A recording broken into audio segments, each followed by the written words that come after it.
శ్రీమచ్చంకర భగవత్పాదకృత లక్ష్మీ నరసింహ పంచరత్న స్తోత్రంలో 3వ శ్లోకాన్ని ఈరోజు భావయుక్తంగా తెలుసుకునే ప్రయత్నం చేద్దాం.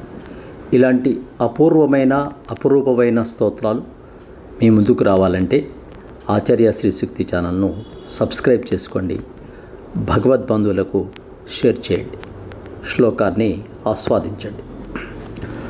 ఆకృతి సామ్యాచాల్మిలి కుసుమే స్థలనళినత్వభ్రమరకరో గంధ రసావిహి కిము విద్యేతే విఫలం భ్రామ్యసి భృషవిరసేస్మిన్ చేతో భృంగభ్రమసి వృధా భవమరుభూమౌ విరసాయాం భజ భజ లక్ష్మీ నరసింహానగ పదసరసిజమకరందం భజ భజ లక్ష్మీ నరసింహానఘ పదసరసిజమకరందం.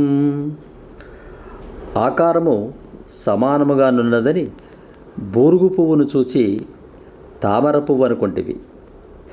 విరసమగు బూరుగు పువ్వులో గంధము కానీ మకరందము కానీ ఆస్వాదించడానికి ఉంటుందా? వ్యర్థముగా భ్రమపడ్డావు కనుక ఓ మనస్సనిడి భృంగమా, రసవిహీనమగు ఈ సంసారమనిడి ఎడారి భూమిలో వ్యర్థముగా తిరగదవేళ. శ్రీ లక్ష్మీ నరసింహస్వామి వారి పాదపద్మములలో మకరందమును ఆదరముతో సేవింపుము అని ఈ శ్లోకంలో భగవత్పాదుల వారు శ్రీ లక్ష్మీ నరసింహస్వామి యొక్క పాదములను ఆశ్రయించి నీ మానసికమైనటువంటి ఆనందాన్ని ఆస్వాదించమని తెలుపుతున్నాడు. ఈ శ్లోకంలో ఒక చక్కని సామ్యాన్ని తెలిపాడు. ఆకారంలో చూస్తే బూరుగు పువ్వు, తామర పువ్వు ఆ ఎరుపు రంగులోనే ఉంటాయి. ఇక్కడ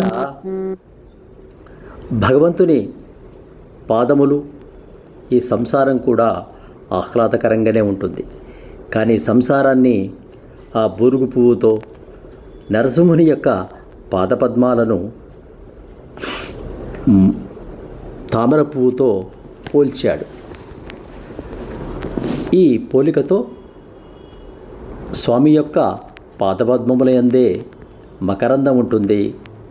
మోక్షదాయకమైనటువంటి ఆ పాదాలను పట్టుకో, ఈ లోకంలో, ఈ సంసారంలో ఎడారి భూమి లాంటిది, ఎలాంటి ఆహ్లాదం ఉండదు అని భగవత్పాదుల వారు ఆ లక్ష్మీ నరసింహస్వామి భజ భజ లక్ష్మీ నరసింహానఘ పదసరసిజ మకరందం అని ఆ పాదపద్మముల్లో ఉన్న మకరందాన్ని గ్రోలమని మనకు తెలుపుతూ ఉన్నారు.